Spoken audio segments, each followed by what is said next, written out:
What is going on, everybody? It's your boy Sports Truth here. A couple weeks ago, I posted this video right here detailing my top 5 pleasant surprises in the MLB season so far. However, with pleasant surprises, always comes disappointment. So today we'll be talking about my top 5 most disappointing starts to the MLB season. Let's get it. Let's start off with number 5, the St. Louis Cardinals. This one is a bit confusing because the Cardinals rank 12th in the league in ERA and OPS. I picked these two statistics because these are the standard main statistics used to determine how a pitcher played and how a hitter is playing. To be middle of the pack in both of them just doesn't explain their 10-19 record. But overall, I don't think these stats really tell the story too much. Their record really doesn't replicate how much faith everybody's going to have in the Cardinals to at least somewhat bounce back. Once a few players start bouncing back to the way their numbers really should be, I think this team will be perfectly fine. One of my honorable mentions for this list is actually Miles Mikolas, and honestly, I have another Cardinal later, so I really don't want to keep throwing the Cardinals name in there.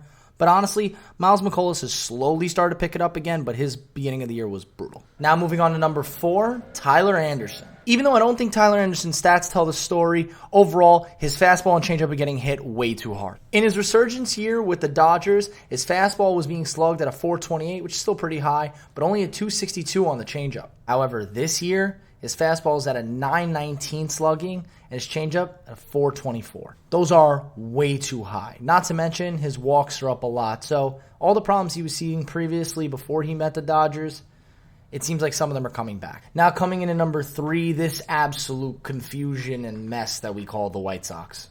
I might need a drink for this one. Where do I even begin? To put it as brutally honest and nice as I can, the White Sox suck. OPS at a brutal 675, ranked second to last in pitching with a 596. This team is a disaster. In a microcosm of their season, the Rays were literally being no-hit by Lance Lynn and the White Sox. The White Sox let up 10 runs in the 7th inning to lose. Yes, you heard that correctly. They were no-hitting the team. That same team scored 10 runs in that inning and ended up winning the game by 9. Now, personally, I feel terrible for White Sox fans, and honestly, I actually do like the White Sox a bit, and I wanted to see them succeed. So it's very unfortunate to see what happened to this once dominant AL Central team with such a bright future ahead.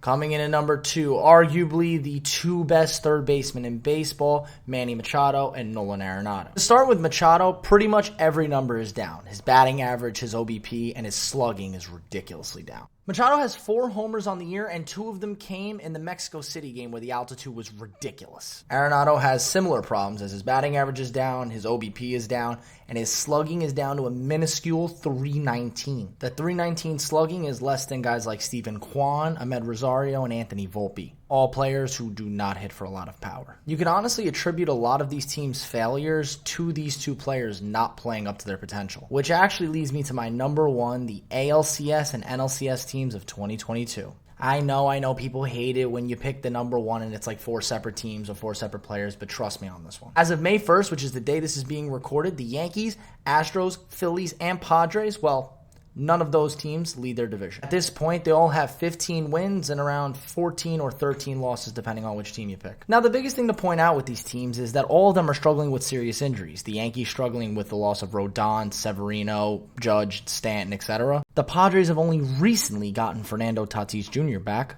The Astros are missing star second baseman Jose Altuve. And the Phillies, well, they are missing a certain special talent in Bryce Harper.